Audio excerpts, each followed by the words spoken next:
Next up, we have the student information section around schools. So the first thing you're going to do is you're going to come in and add your high school. And as you can see here, this is the first time the FAFSA says you and yours always refers to the student, whereas I was telling you that right from the start. So you got to give me a point for that. But basically, you're going to come in here and you are going to enter in information about the high school that your student is currently attending. So this is whatever high school they're going to graduate from in their senior year. Pretty straightforward. You can just come in and search the high school.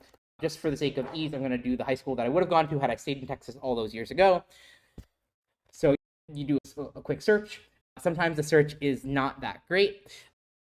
I'm not sure why that didn't work. Let's try this again. Maybe they renamed the school. Unclear. Yep, there we go. McNeil High School. I guess it is located technically in Austin, Texas, though it's part of the Round Rock School District. Don't ask me why that is. It just is. So you enter in your current high school. Okay. Next up, we have, so that you're going to confirm your high school. And then next up, we have the colleges that you want to add to the FAFSA. Now, this is actually the really important piece of this section, because this is where you're going to determine the schools that you're going to add to the FAFSA that the FAFSA is going to be submitted to. Now, there's a couple ways to search for schools in the FAFSA. The first is to do the text-based search like we did for the high school, but I tend to prefer just using the federal school code. And the way you figure that out is all you do is you go into Google and you can just quickly search UChicago FAFSA code. That's my alma mater, UChicago, okay? You copy paste that number from Google, you hit search, and the University of Chicago will pop up very quickly. So it's really easy to do. Now, one sort of important note is at the start, you're only allowed to add 10 colleges to the FAFSA at one time. But let's say you're applying to more than 10 colleges. How do you navigate that situation? It's pretty straightforward. What you do is you basically enter the first 10 schools that you're going to send the FAFSA to. You hit submit, sign and submit, and you submit them to all those schools.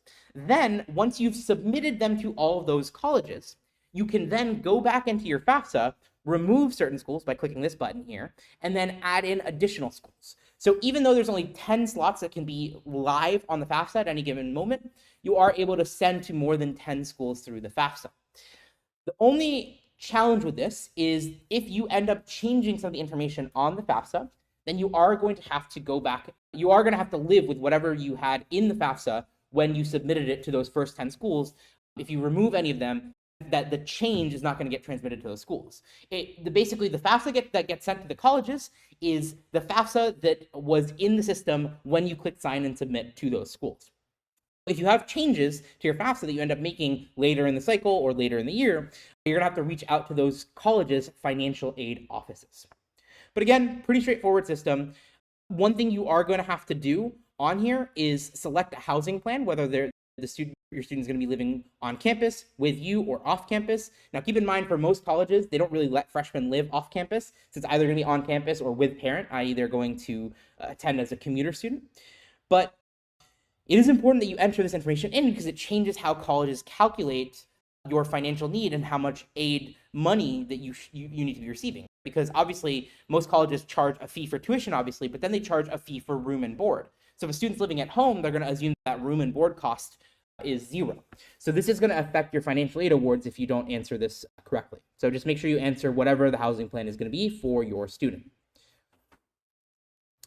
All right, so that is the colleges selection, and then you can obviously click here to add more schools.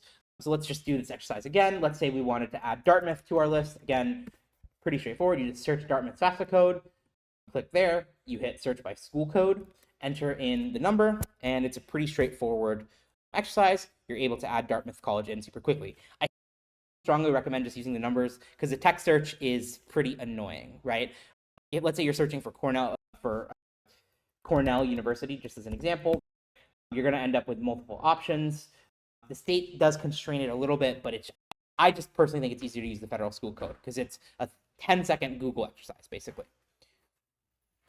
All right, so now we're done with adding colleges to our list on the FAFSA, and of course, selecting housing plans for all of them, which is very important.